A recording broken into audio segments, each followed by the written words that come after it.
What's up, guys? Welcome to another episode of the Speak the Language podcast. Hope y'all are excited as I am for this episode. This week, we're talking to our good friend, Aaron Warbritton. I'm sure y'all know him from the popular hunting series, The Hunting Public. If you haven't checked those guys out, you absolutely should. You can find them on YouTube.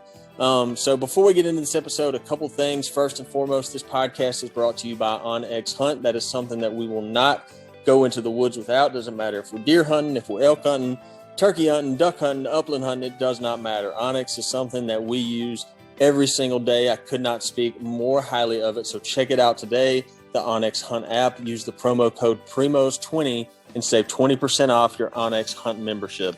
Also, check out the Primos YouTube channel. Just go to YouTube, type in Primos Hunting. Should be the first channel to pop up. There's a lot of good stuff up there now. We're going to have some more fresh content rolling in there throughout the summer, so don't sleep on that, the Primos YouTube channel. And that's it. I'm going to get right into the episode. We had a great conversation with Aaron, and I hope y'all enjoy it.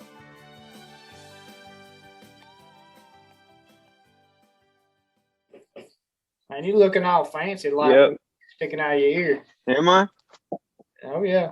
Well, I'm trying to. I got these dogs in my lap, and I'm afraid one of them's going to go to barking here in a minute. I want to make sure I can hear what y'all are saying. You're so domestic these days, man. Like a little, Your beard's all nice and trimmed. Yeah, I didn't know who you are. Yeah. Well, I got married a couple weeks ago, so I had to clean myself up a little bit. Yeah. I don't know. But anywho, all right, Aaron. Appreciate it. Man, when I reached out to you today, I didn't think you'd be able to hop on this short of notice. You know, I didn't know if he was going to be wherever in the world. You know, y'all are normally somewhere. You know.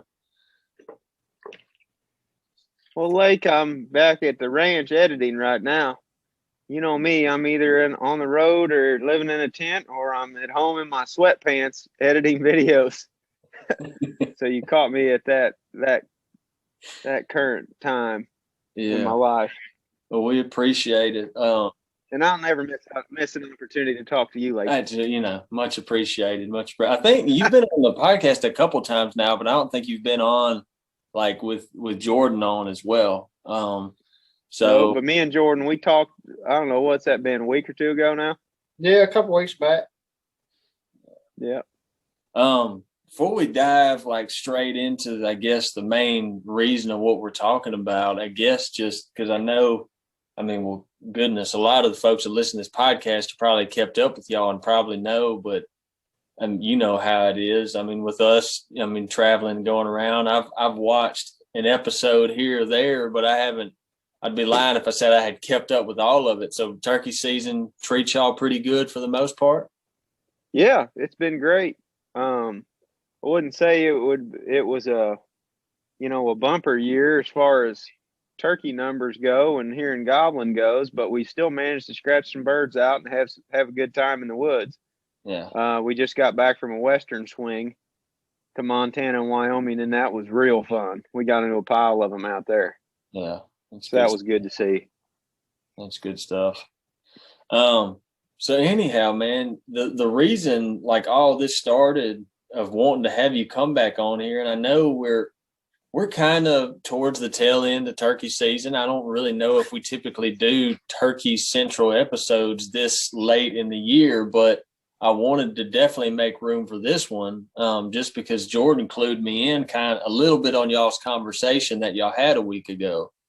And so I don't want to really even try to go through the details of it because I don't know any details of it. I just know that from talking to Jordan that y'all are doing, y'all are putting together some sort of fundraiser to have to do with researching and Dr. Mike Chamberlain, something like that along those lines. Is that right? Yep. We actually went down. We were hunting in Alabama and Georgia early in the season. And on our way to the location we were hunting in Georgia, we swung through one of Dr. Chamberlain's research sites. Well, it's his in collaboration, with the Georgia agency and, his undergraduate students from UGA. Sure. So we stopped and we talked to him. We talked to his students about what they were doing there. We got a pile of information there. and that video is honestly one of the most informative videos I've ever watched when it comes to, just information about the wild turkey, because he knows way more than anybody else I know. Yeah. And I'm not tooting our horn because that video's on our channel, of course, but it really is a ton of info. So if anybody, I guess I'm just kind of prefacing this conversation with saying this, if anybody wants to learn more about turkeys and turkey research in general, I think Mike is a very good resource. Yeah. Have you guys talked to him?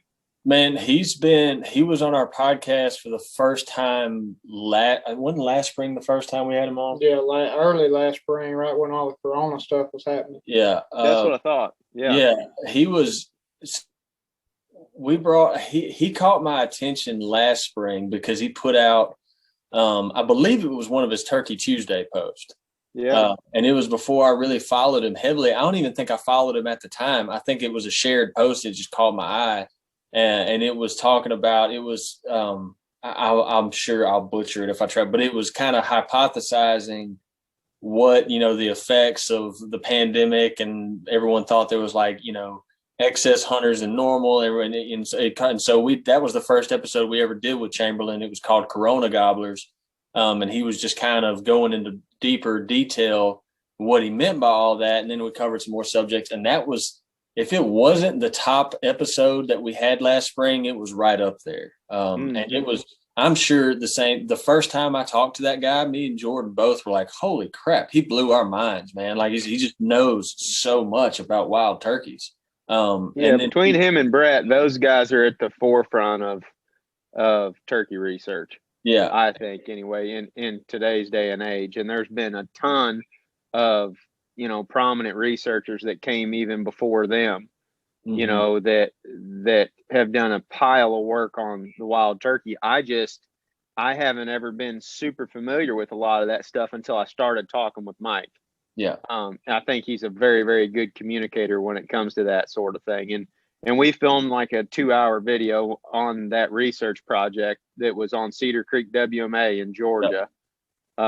And just learned a pile about what they were doing to essentially count turkeys in the area, try to figure out how many turkeys are on the landscape, try to monitor gobbling activity and how that relates, to different timing of the spring season, and also how it relates to hunting pressure. Mm-hmm. And then they also showed us some of the GPS tracking equipment that they use when they put it on hens, and basically how they track hens through the entire spring, clear up to when they hatch, their poults, and then move their broods and all of that stuff. So very, very interesting stuff with him.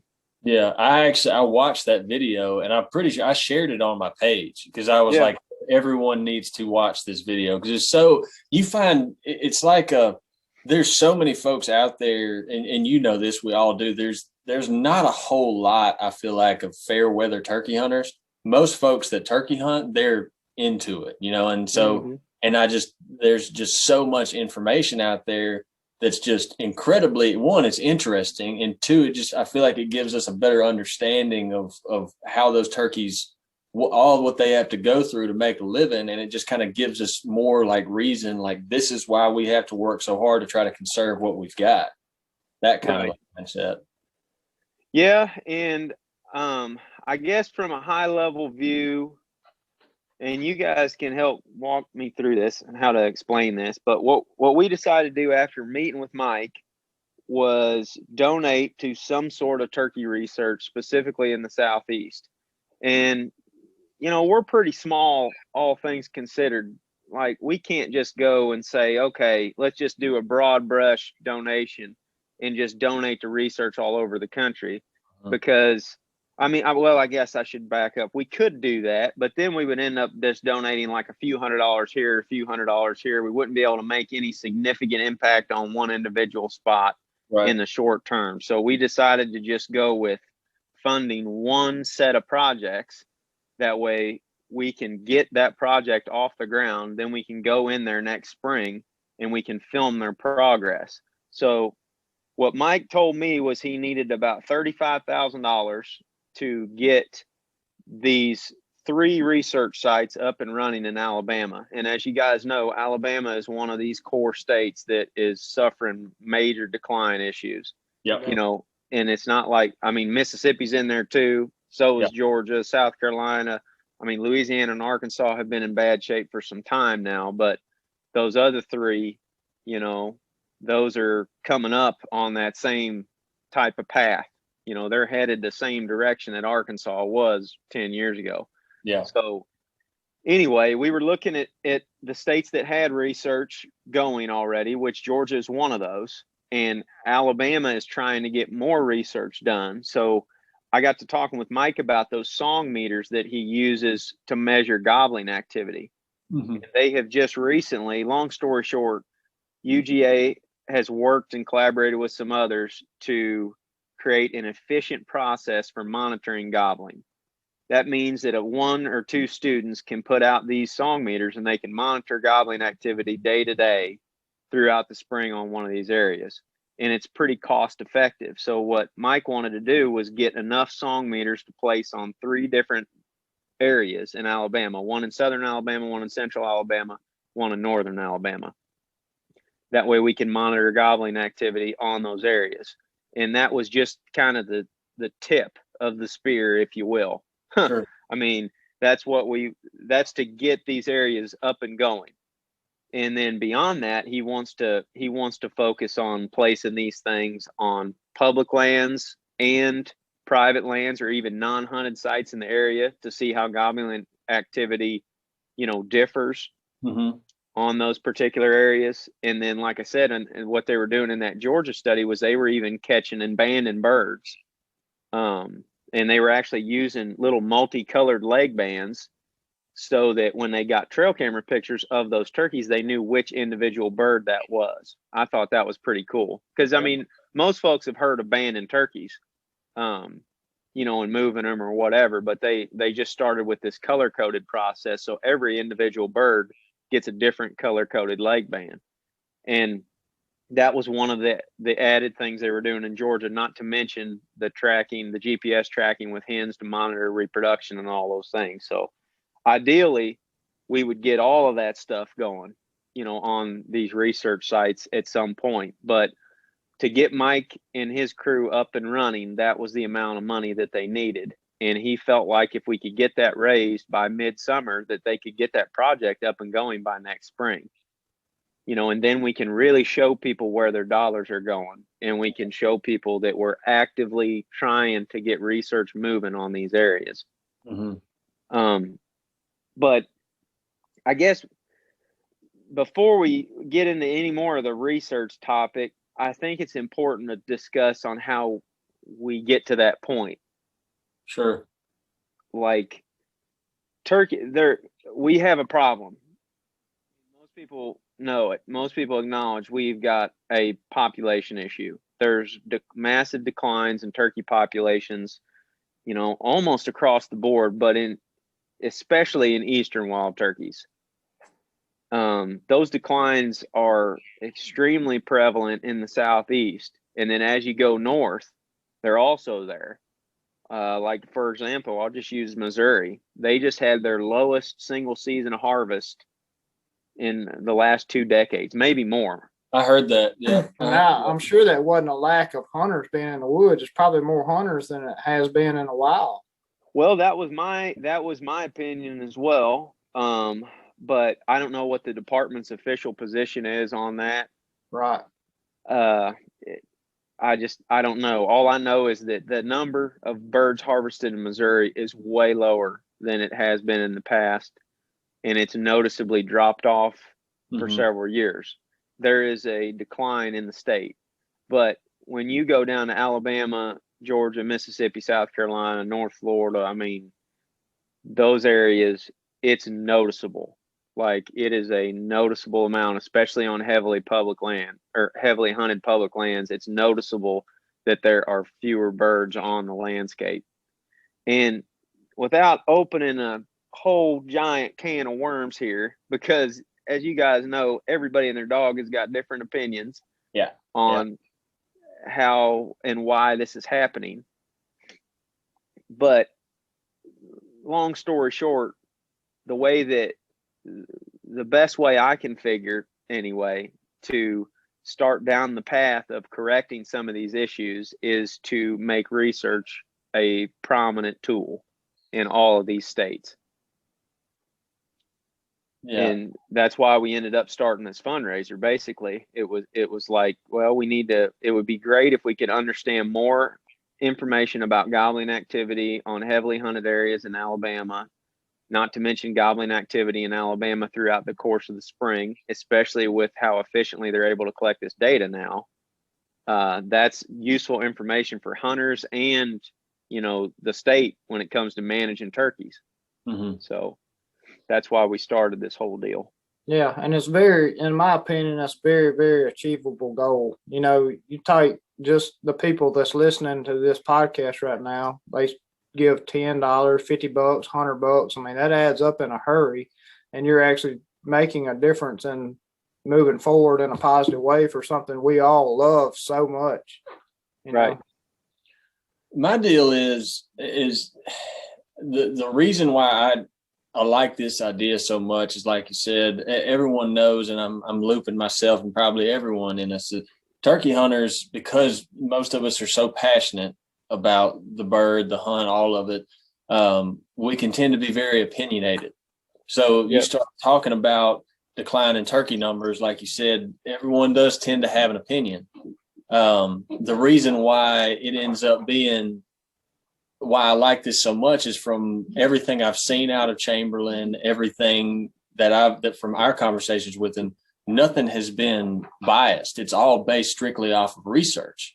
And so this whole fundraiser is not like hey, give money because we think the turkey decline is being caused by this. All this is saying, hey, let's figure out what the problem is. Right. You know what I mean? Like, let's figure this out. And then once we know what the problem is, then we can find a solution. Yep. Yeah, and this is just one of many pillars, that needs to be done from the research standpoint. And I think Mike would agree with that. But this is a step in the right direction to get those sites established and to start getting this data. We're not doing this particular project to fix turkey populations, in the immediate sense. We're just trying to get more data on gobbling activity because we can do it in an efficient manner and we can get these sites up and running. But the overarching theme that you just touched on, and the thing that I think will help us move the needle moving forward, is we can show people that this money is going towards starting those projects and getting them up off the ground, and then show them that, look, your dollars are going towards educating the state and the state's hunters on its turkey population, and on its wild turkeys and how they behave. And moving forward, that can only be a good thing as far as the stuff we're talking about. Now, when it comes to the declines of the birds, like you said, there's a lot of opinions out there, and there's a lot of states right now that are looking at moving seasons and cutting limits back, even, trying to decide whether or not to use decoys. Mm-hmm. The subjects of TSS shot are coming up. I mean, all of these things have to do with, hunters harvesting the birds. Right. And I'm just getting into some speculative opinion here, but I think that's an important step that we definitely need to look at. But it feels like there's other things going on as well. And just from talking with Mike, he to your point, he relies solely on the science. So when you ask him what the problems are with a lot of this stuff, he will tell you, like, that depends on where you're at and which turkey population you're dealing with, because they could be all different. The thing that's just the thing that trips my mind up a little bit with the whole thing is poult production is low in a bunch of places. Like, it's lower in some places than others, but overall, like, in Iowa, in Missouri, in, Kentucky, Alabama, all those states that we've already mentioned, most of them acknowledge that poult production is low and that we're not making enough turkeys in those areas. So my mind always tends to wander like, well, what's causing that to happen? I'm sure that it's a number of different things, like what Mike says, that it's, probably different factors causing that, and that from area to area that you go to. But at the same time, that's also kind of a common problem that we have across the board. And the only way that we can figure out why the heck we're not making enough turkeys is, at the end of the day, somebody's got to research all these different pathways into what's going on. Like I read recently where, and I might butcher this because I just read this a day or two ago, but it might actually be in Missouri. In a couple counties, they're doing research on nest predators, where they're planning to catch like raccoons and possums and all those things. And I don't know if they're going to radio tag them or what they're going to do, but they're going to monitor nest predators throughout the nesting season to see if they have any sort of significant impact on, predating baby turkeys or turkey nests. But that's just one of many things, as you know, that could be causing an issue. Habitat's a major, major deal. Yeah. But that, I guess, when it comes down to it, that was the way we felt about it, was, well, the only way that we're going to learn more about this whole problem is to get research going in every single one of these states, and just to learn more, just to try to make it a focus goal to learn more about the turkeys in every state. Yeah, that we can. Yeah. And, one thing that came to my mind when you were talking about just, starting in Alabama with this is, somebody may be like, well, I don't ever hunt Alabama, or I'm not ever going to go there and hunt, so why does it matter? That's a good point. And, it does matter in the fact that if this is starting and it's successful, it moves over and over and builds bigger and bigger. We're on to something then, Yeah, that was our whole idea with it. And I kind of addressed that question, to your point, Jordan, right out of the gate. I was like, look, I know a lot of you don't hunt here, but if we can get this going in Alabama and we can show people that we care enough about this to move the needle in the short term, then we can pick a different state and a different project next year. And then we can move on from that. And I mean, I've gotten so many calls, guys, including you guys, in the last couple weeks, from different brands, different companies, different organizations. They're like, look, I'll pledge 10% of my, sales this month to this cause. Or, I had some folks at BHA email last night that are like, we want to donate and match some of these contributions, to help fund the research. It's like everybody wants to do this. It just seems like that we needed to kind of round them up, like we needed to sort of rally the troops, if you will, and get them on a focused path somewhere. And hopefully this is the right direction that we're going. It felt right to us at the time, because I trust Mike and his team, and I know they're going to put every cent of that money to good use, because that's, we talked about that at length, is like, if we're going to donate to this, all this has got to go directly to this project. And Mike ensured to me that it would happen. And that's exactly, like, we just wrote a check to him yesterday to send to him, and he's going to place orders for a bunch of these song meters by July so that he can have the things well in advance before next spring. That's awesome. He's already on the stick with this stuff. That's awesome. He's trying to get it going and get it moving forward. But once we show people that where their dollars are going next spring, when we swing through Alabama, and then show them the kind of real-time data that these things are accruing, and that these, that Mike and his team are doing on these sites, I think, to your point, Jordan, it's just going to light a fire, and it's going to move from there, state to state. That's what I'm hoping, anyway. in the Turkey Federation and Turkeys for Tomorrow guys, they're all about this stuff as well. So it's kind of like everybody just needs to pitch in and get it going wherever you're at. I mean, Missouri, I used them as an example a while ago. They have research going on right now in state about the predator thing, but also other research looking into reproduction. Iowa is doing the same thing. A lot of these areas are.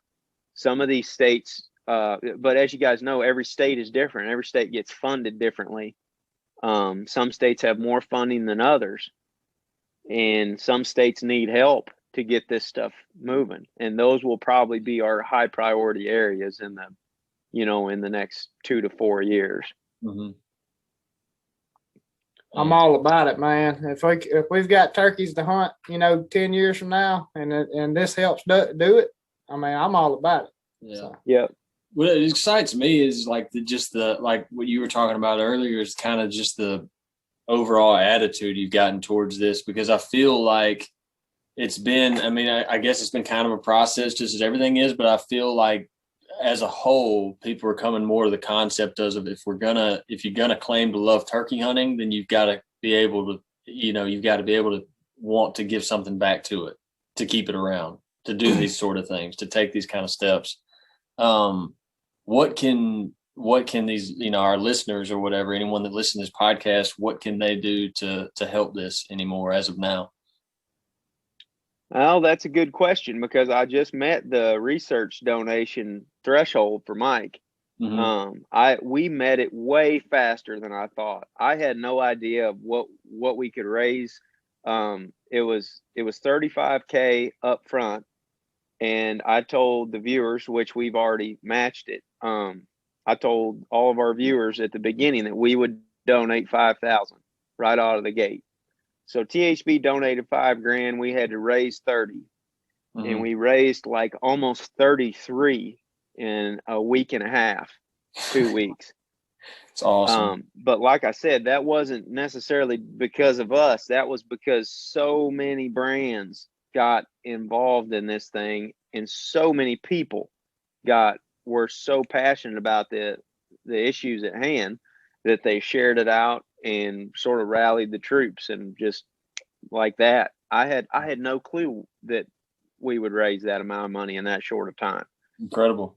So now we're getting that money to Mike, and he's optimistic that we can beef up these projects even more so than what we could in the initial phases.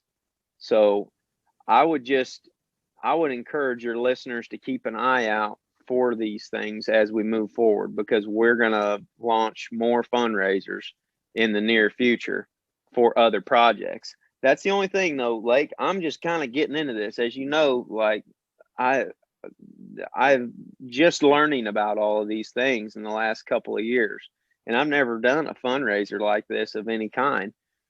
But what my main goal is just total transparency with everybody. And so that's why we capped this one off to where we can send that money to Mike. He can spend it. We can show people exactly where that money's going. And then from there, we will make plans to do another project or to beef up these projects.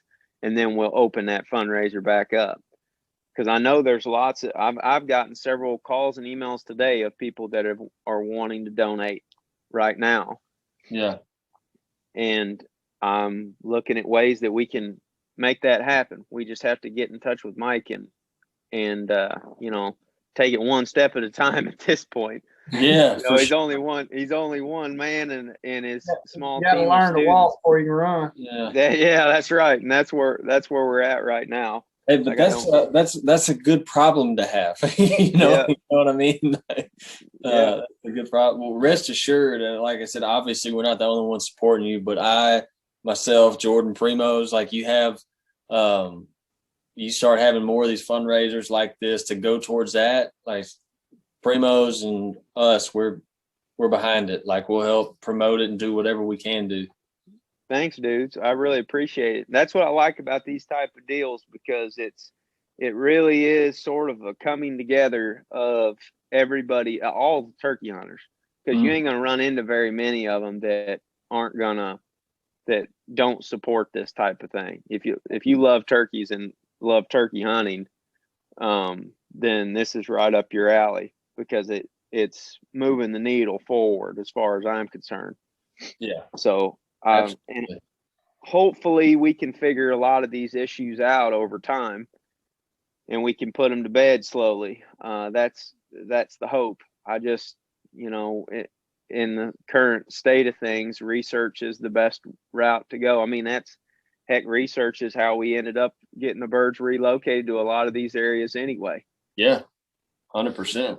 Back in the day, a lot of seasons, like Missouri's turkey season, is their season, their whole structure, their limits, all of that is based on science that they accrued through research in Missouri years and years ago. Yeah.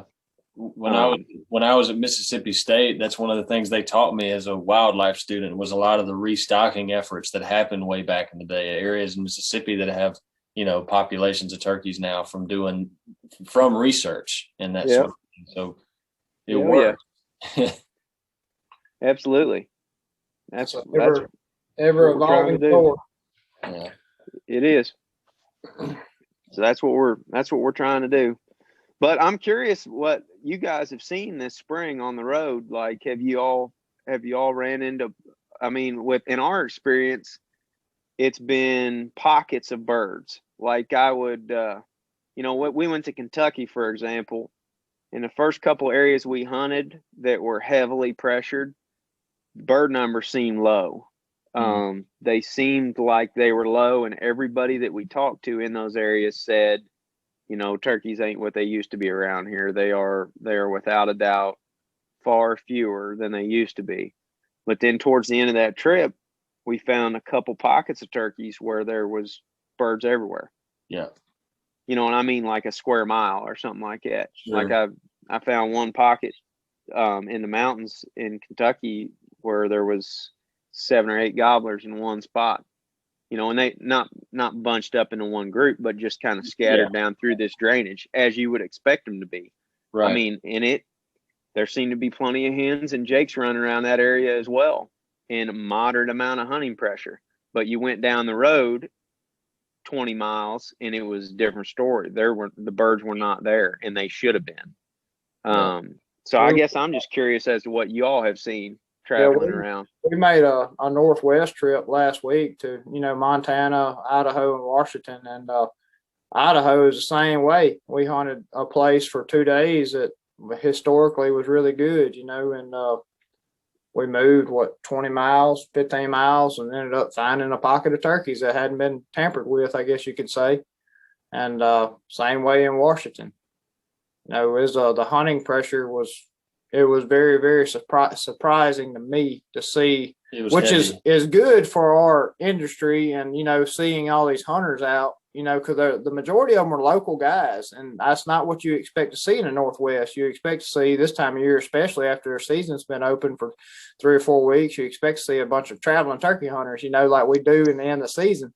But, the first morning we started hunting in Washington, it was 7 or 8 local guys in this place. Yeah, we covered up, it was surprising. But to your point, like exactly what Jordan said, that seemed to be the story. Like, there's turkeys here, but not like it used to be. You know what I mean? That was kind of a common theme that you would hear. And we've been hearing that now for, we try to go to 3 or 4 new places a year. We've been doing that for, 3 or 4 years now. And it's pretty much a common occurrence. They're like, yeah, it used to be everywhere.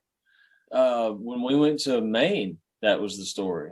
They were like, we would talk to a farmer or, that wasn't a turkey hunter, but that was his land that he'd had for years. And he said, yeah, we've got them. They're just not around like they were. One of the most interesting stories we heard last year, or maybe in 2 years, I can't remember if we were either in Wisconsin or Maine. It was Wisconsin. Yeah. But the guy was talking about it got so cold up there one winter.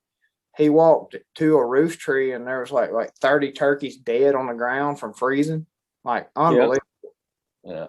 I do. Oh, yeah. And that'll wipe out a localized population of them. I think that's what kills a lot of Merriam's turkeys in those northern states is winter kill. Mike told me something I didn't know. He said Merriam's traditionally have and this is kind of, it's general statement, but he's like, traditionally they have good hatches. Like they have good poult hen to poult ratio, as far as, over, in some cases, over 4 poults per hen.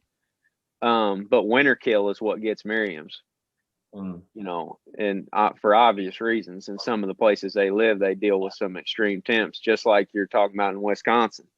Yeah. But I would echo that as to what we've seen across the board. But I felt like our experience echoed the harvest numbers from the places that we went. Alabama and Georgia which early in the season, those southeast states are as tough as they get. You guys know that. But Alabama and Georgia and North Florida early in the season were tougher than they have been in the past. Okay. Yes. There was a good amount of turkey hunters. We'd seen as many or more turkey hunters this time. I wouldn't say it was drastically higher numbers of turkey hunters, maybe just a little bit higher numbers, but there was noticeably fewer turkeys on the areas that we were hunting. The friends I have in Alabama, pretty much a similar theme as well. They were either, I heard either both not as many turkeys as normal and didn't have the season we normally have, or it was one or the other. And like one I can think of is like some really, really good private dirt, and you're seeing this happen. Yeah. That's as controlled as control can be, as far as like hunting numbers and pressure and all that. And you're seeing a decline after, a couple of years on that place. That's like, it's not getting overhunted. No. Right. They just kept saying it was a weird year. There's something going on. I don't know exactly what it is. I hate to speculate because there's so many different things that could cause it. But that 2 poults per hen or less is scary, no matter where you're at, because they're not replacing themselves on the landscape when they get down to that count. So even, you're relying at that point on just a couple bumper crop hatch years for the short term. If that's what they're doing year in and year out, or even steadily getting lower than that.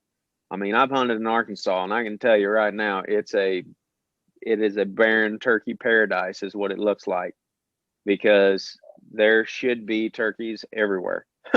Like the habitat looks decent in the spots where I've been, and there just are not birds.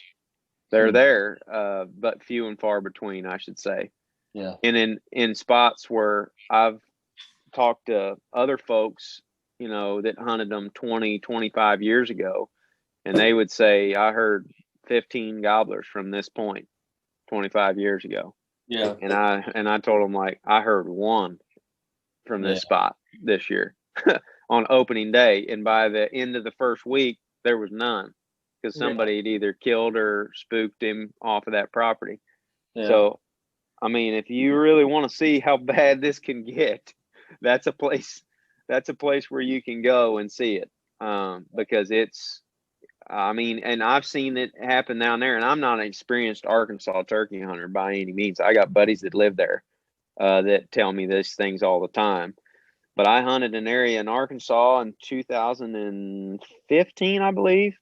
Mm-hmm. And we got into some turkeys. It was really tough.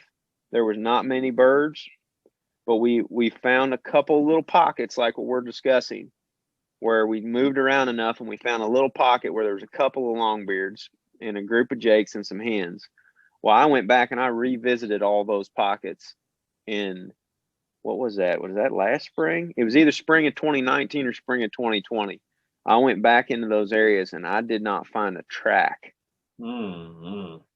Which is, when you're in those spots, man, that is some scary stuff. Not good. It's spooky, because it's like, man, this is opening week. These birds have not been hunted yet, other than the youth hunters, and there's not a turkey here. Like, it doesn't seem like there's a turkey here, and if there is, they are very, very few and far between. Yeah, we experienced the same thing here on our public ground. I don't Yeah. explain why they're not there anymore, but they're not there in spots that I have hunted since I was a kid. Yep. Yep.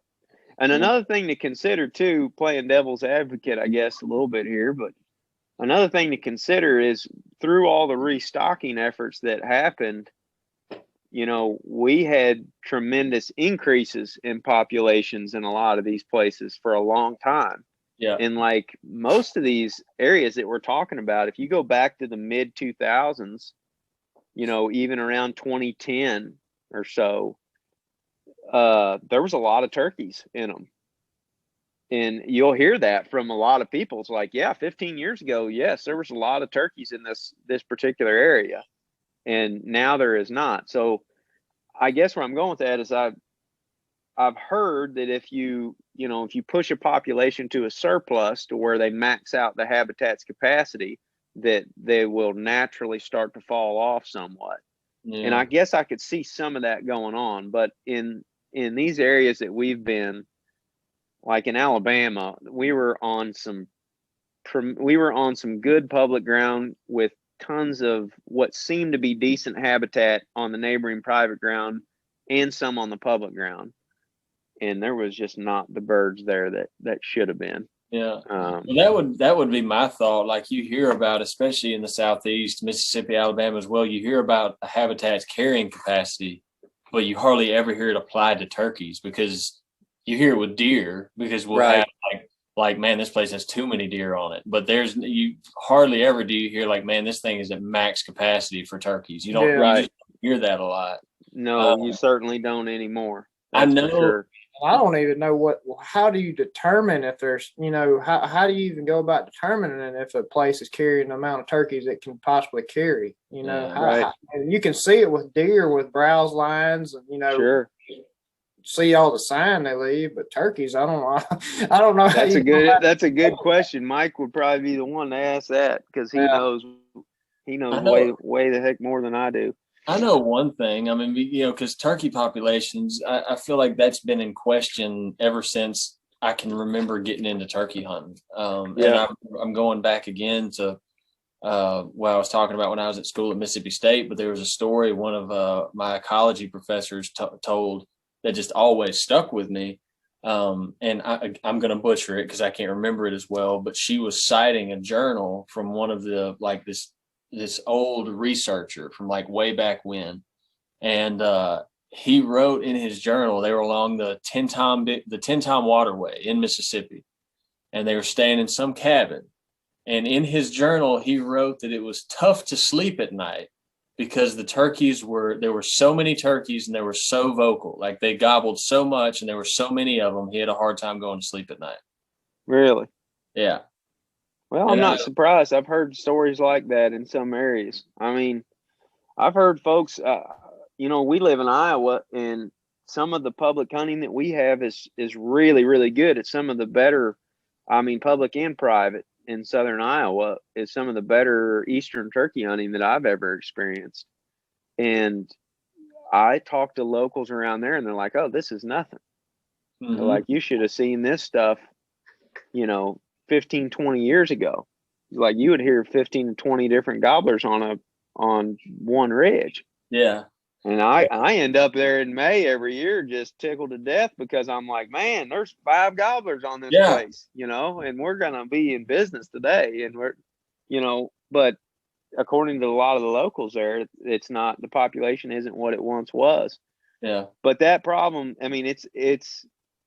it's harder to see the further north that you go, but it is happening. Yeah. When you just look at the numbers, the declines are definitely happening there, but in the Southeast, they are more exaggerated. Without a doubt, more exaggerated. Yes. That's the first time. You remember the first time we went to Kentucky, Tennessee, and we talked to Mr. Gene? Yeah. There's a similar experience. Like we went up there, and it was like, in my mind, I'm like, this is paradise. This is beautiful, big, rolling, mountainous, just this picturesque turkey hunting setup. And every morning you're hearing 5 or 10 turkeys gobbling, from these ridges. Yeah, and we're like, this is incredible. Like, this is awesome. And there was a guy there. His name was Mr. Gene, an older gentleman that was a turkey hunter from way back. Yeah, I mean, and that's all he said. We were all excited and just in love with the place pretty much. And all he was saying is, y'all should have seen it 20 years ago. And he said, yeah, 20 years ago, this is nothing. It's kind of the same story. Yep. You hear that just about everywhere that you go. And I've heard similar stories from traveling turkey hunters this spring that have experienced the same things that we have with very pocketed birds. No matter where you go, it's like it just doesn't seem like they're as consistent across the landscape as they used to be. To where you could go to one area that held turkeys and there'd be a good number of turkeys there. Then you go to another area and there'd be a good number of turkeys there. It just seems so spotty now. But I think that's also why the flip side of this coin, there's some people that do have bigger tracts of private managed land that may not be experiencing declines because of the nature of how this happens. It's a spotty thing. Yeah. I mean, some areas are worse than others, and some areas are almost unaffected. But and they're like, well, they don't necessarily agree with some of the changes that the state needs to make or all of these things because they're not seeing it on their property. But in reality, if you went 15 minutes down the road, you would see it on a property there. And I believe that's what's going on in a lot of these areas, but without a doubt, man, that stuff in Alabama, that was rough. And even in Georgia, I could see, and in Mississippi last year, we hunted Mississippi public land last year for opening week, right about the time the virus hit. Yep. And we got into a good number of birds. It's really, really tough down there, and turkeys are quiet early in the season. So it's hard to know in a lot of situations how many gobblers are even on a place. Because, I mean, you guys know you're dealing with that flat river bottom ground in Mississippi. Number one, you can't hear very dang far. Number two, it's early in the year and all the turkeys are henned up and they don't gobble very dang much. Number three, everybody and their brother is down there hunting them for the first opening week. So they're getting pressured to the nth degree. So you just don't gobbling is, heck, I watched you all hunting with Dave earlier this spring. And I know how, yeah, you all had to grind that one out. And that's usually how it happens to us down there too. But with that said, we hunted it last year and we got on to turkeys in a bunch of different areas. But a friend of mine went down there 2 weeks later and he hunted for a week and he didn't hear a bird. So I don't really know. I mean, I can't really draw any significant conclusions from that other than when we were there opening week, where there was lots of hunters and a decent amount of turkeys. And by the time he got there at the end of or midway through the third week, there was no hunters and no gobbling turkeys. It's probably go hand in hand. Wow, there wasn't any hunters there because there wasn't any turkeys. Yeah. That's probably right. And that's what I tell the guys all the time. It's like, we'll pull up to an area and they'll be like, oh man, there's hunters here. It's like, well, there's hunters here because there's turkeys here. Yeah. And like, if you get to, and that's not always the case, it just kind of depends on the situation. But sometimes you pull up to an area and there's no hunters there. And it's like, man, we got 4 or 5 miles worth of terrain to deal with here. And there's nobody here. It's like, well, that could mean we just found a diamond in the rough, or that could mean that we're out here on a spot where there is no turkeys. And sometimes it is the case where we go walk around for 3 days and not hear a peep. Yes, you don't ever know. Yep. But either way, I'm hoping that more research will do nothing but help the situation. I don't think we can go wrong by giving our states more information and more data on the turkey populations and the turkey behaviors and stuff that is going on, especially currently. Yeah, I think you're absolutely right, and I think you're putting it in the hands of the right person. So, yep. Again, completely behind it, and y'all guys that are listening, I guess, like you said, try to stay in the loop and keep an eye up on what y'all are doing as y'all have more of this kind of stuff pop up. And as y'all put it out there, we'll be sharing it too. Yeah. Yep. I appreciate that. I really do. So, yeah, man, I don't have anything I enjoyed it, man. I appreciate y'all taking the initiative and trying to make this happen. Yeah, for sure. No problem, fellas. It's time to get the fishing poles out, or it's getting there, boys. We got one more hoorah, and we're gonna get them out. Yeah. Yeah. Same here. We're going to Maine next week. So. And we're going to Michigan. Yeah. There you go.